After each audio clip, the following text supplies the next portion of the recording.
Good morning dear friends. Today we discuss about Indian polity. संविधान के स्रोत।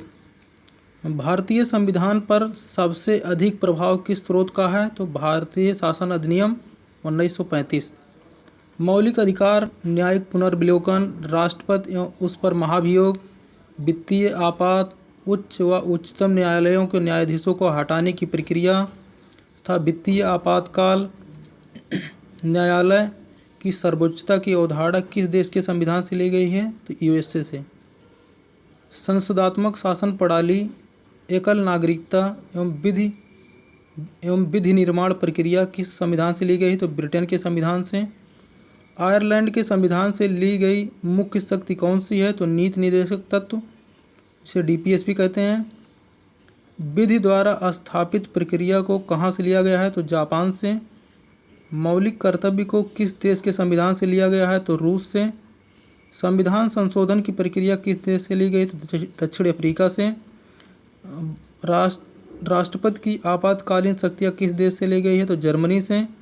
संघ सूची और राज्य सूची किस देश से संविधान से ली गई है? तो कनाडा से। ऑस्ट्रेलिया के संविधान से कौन सी मुख्य शक्ति ली गई है? तो प्रस्तावना की भाषा व समवर्ती सूची का प्रावधान। संविधान की अनुसूचियाँ। और संविधान निर्माण के समय लगभग कितनी अनुसूचियाँ थीं? तो 8। वर्तमान में भारतीय संविधान में कितनी अनुसूचियाँ हैं? तो 12। प्रथम अनुसूची में किसका उल्लेख किया गया? तो भारतीय संघ के घटक राज्यों 28 राज्य और 8 संघ शासित क्षेत्रों का। संविधान के कौन से संशोधन द्वारा दिल्ली को राष्ट्रीय राजधानी क्षेत्र का दर्जा दिया गया? तो 69वें संविधान संशोधन द्वारा। द्वितीय अनुसूची में किसका उल्लेख किया गया है? तो भारतीय राज्य व्यवस्था के विभिन्न पदाधिकारियों को प्राप्त होने वाले वेतन, भत्ते और पेंशन आदि के बारे में।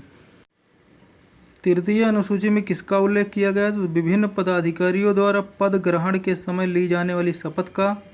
चौथी अनुसूची में किसका विवरण है? तो राज्यसभा के विभिन्न राज्यों तथा संघीय क्षेत्रों के प्रतिनिधियों का नेतृत्व का। पाँचवीं अनुसूची में किसका उल्लेख किया गया है? तो विभिन्न अनुसूचित क्षेत्रों और अनुसूचित जनजातियों के प्रशासन और नियंत्रण के बारे में। छठी अनुसूची में किसका उल्लेख किया गया है? तो असम, मेघालय, त्रिपुरा और मिजोरम के राज्यों के जनजातीय क्षेत्रों के प्रशासन के बारे में। सातवीं अनुसूची में किसका उल्लेख किया गया है? तो केंद्र एवं राज्यों के बीच शक्तियों के बंटवारे के बारे में। इसके अंतर्गत कितनी अनुसूचियाँ हैं? तो 3। संघ सूची, राज्य सूची एवं समवर्ती सूची। संघ सूची में किसका उल्लेख किया गया है? इस सूची में दिए गए विषयों पर केंद्र सरकार कानून बनाती है। संविधान के लागू होने के समय इसमें कितने विषय थे? तो 97। वर्तमान समय में इसमें कितने विषय हैं? तो 98। राज्य सूची में किसका उल्लेख है? तो इस सूची में दिए गए विषय पर राज्य सरकार कानून बनाती है। संविधान के लागू होने के समय इसके अंतर्गत कितने विषय थे? तो 66। वर्तमान समय में इसमें कितने विषय हैं? तो 62। समवर्ती सूची में किसका उल्लेख किया गया है? तो दिए गए विषय में केंद्र और राज्य दोनों सरकारें कानून बना सकती हैं। संविधान के लागू होने के समय समवर्ती सूची में कितने विषय थे? तो 47। वर्तमान समय में कितने विषय हैं? तो 52। समवर्ती सूची का प्रावधान किस राज्य के संबंध में लागू नहीं है? तो जम्मू कश्मीर, परंतु वर्तमान समय में अब लागू वहाँ पर है। 8वीं अनुसूची में किसका उल्लेख है? तो भारत की 22 भाषाओं का। मूल रूप से इस अनुसूची में कितनी भाषाएं थी? तो 14। सिंधी भाषा को कब जोड़ा गया? तो 1967 में। कोंकणी, मणिपुरी, नेपाली भाषा को कब जोड़ा गया? 1992 में। मैथिली, संथाली, डोगरी और बोडो को कब जोड़ा गया? 2004 में। संविधान में 9वीं अनुसूची कब जोड़ी गई? प्रथम संविधान संशोधन 1951 के द्वारा। 9वीं अनुसूची में किसका उल्लेख है? तो राज्यों द्वारा संपत्ति के अधिग्रहण की विधियों का। इस अनुसूची में सम्मिलित विषयों को कहाँ चुनौती नहीं दी जा सकती? न्यायालय में। वर्तमान में इस अनुसूची में कितने अधिनियम है? तो 284।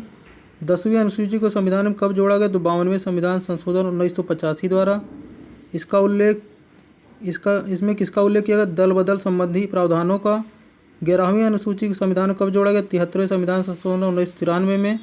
इसमें किसका उल्लेख है? पंचायती राज का। इसमें कितने विषय हैं? 29। 12वीं अनुसूची को कब जोड़ा गया? तो 74वें संविधान संशोधन 1993 द्वारा। इसमें किसका उल्लेख है? तो शहरी क्षेत्र की स्वशासीय संस्थाओं का। कितने विषय हैं? तो 18। Thanks for watching.